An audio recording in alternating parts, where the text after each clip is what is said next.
In this lesson, we'll learn how to create our own custom brush tip and preset. Okay, great. So in the last lesson, we kind of added some polka dots to this old guy's shirt, and let's say we're ready to begin to paint his hair.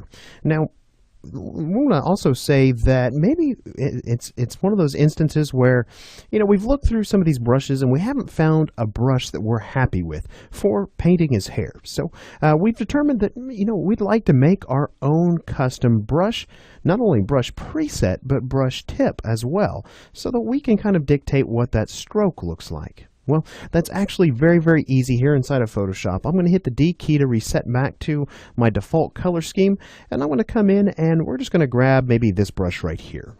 Now, this brush has the pressure sensitivity built into it, so I can vary the size of my stroke based on my brush tip.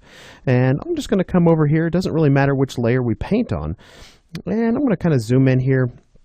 And I'm just going to paint a series of dots. And I'm not too concerned about them being symmetrical. I'm just going to come in and paint some little dots.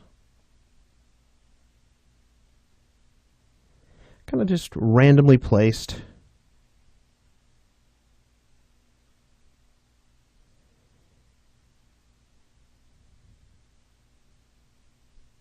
Maybe something like that.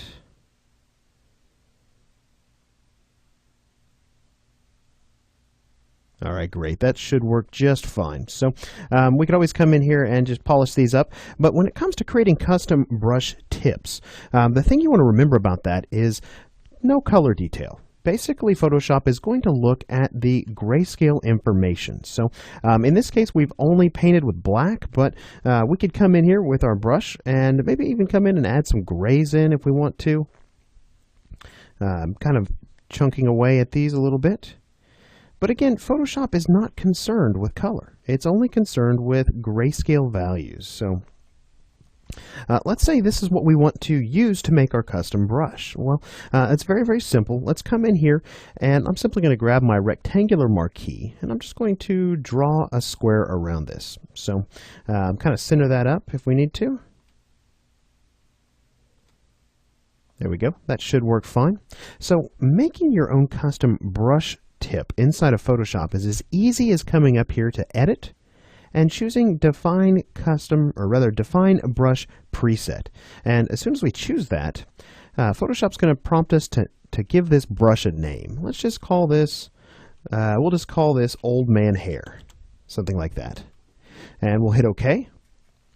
And watch what happens now. I'll go ahead and deselect by hitting Control D, but if I hit my B key on my keyboard to go back to my brush, and we come over here to our brush preset picker, we can scroll all the way down to the bottom, and we should be able to find our own custom brush preset that we've created here. Now, let's come over here and select that and begin to paint. Now, obviously, that's pretty large. We probably don't want to paint with something that's that large. And honestly, looking at that, you can see those stamps. The spacing is probably set at 25%. Let's see if we can't come in and customize the dynamics for this brush. So we'll come over here, click here to go into our brush panel. And sure enough, let's go ahead and drop that spacing down a bit. And I also want to drop the size down a bit. So important thing to remember about the size, see here how it is at 181 pixels? That was the space and those little blobs we painted actually took up. So Photoshop recorded the actual size of that area we captured. Now, thinking about that, you can make brushes inside of Photoshop that are as large as 5,000 pixels by 5,000 pixels. But that, honestly, is an insanely large brush. I can't imagine ever needing a brush that's that size. So keep that in mind. I'm going to come in here and I'm going to actually dial this down a little bit in terms of size. Let's see how big his hair is here. Yeah, see, his hair is very small. So we want this to be a fairly small brush. Yeah, maybe something even like that. Okay, so let's come over here now and turn on some dynamics. I don't want to scatter that, but I do want to come in here and I want to turn on my shape dynamics. And that way I can utilize this pen pressure to control how the brush stroke actually tapers. So with a lighter stroke, I can get kind of a thin or a lighter pressure on my tablet. I can get sort of a thin stroke, and the thicker I get, the thicker that stroke's going to get. Now, again, we can control the minimum diameter here, so we can control how much that stroke tapers off. So as I'm kind of building a custom brush like this, I like to just kind of paint on my canvas. So in this case, light stroke, heavy stroke. So you can kind of see what that looks like. Now we could come in here and we can even come in and apply something else which I like to apply, which is transfer. Now transfer has to do with our opacity and our flow, and we actually have some jitter that we can implement for both of these two dynamics. So if we wanted to jitter the opacity, randomize the opacity, we could come in and apply that based on one of these control settings here. So I like to set mine based on pen pressure. So if I come over here now, you can kind of see what that hairbrush is starting to look like. It's starting to look a little bit more like hair. Yeah, I'm starting to like that a lot. So I'm going to come over here and adjust that minimum diameter just a bit. And I'm overall really pretty happy with that hairbrush. So we've made some changes to these dynamics for this brush. Now, the one thing you want to remember when you make changes to these dynamics, remember we've already saved the brush preset, but that preset right over here doesn't have any of those dynamics saved inside of it. So what we'd like to do at this point is tell Photoshop to remember those presets. So let's come over here into our brush panel, and we'll just click on this button right here.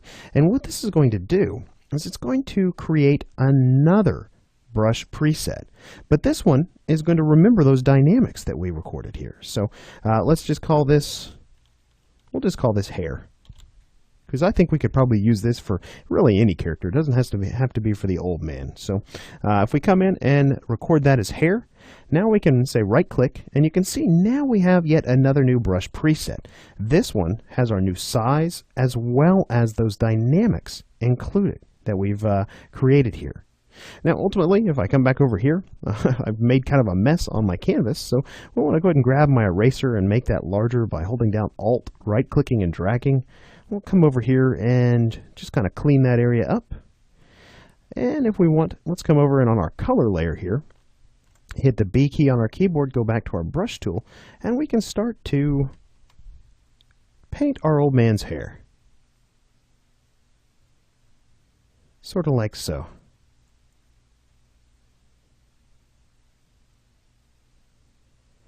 So you can see how easy it is to make your own custom brush presets here inside of Photoshop.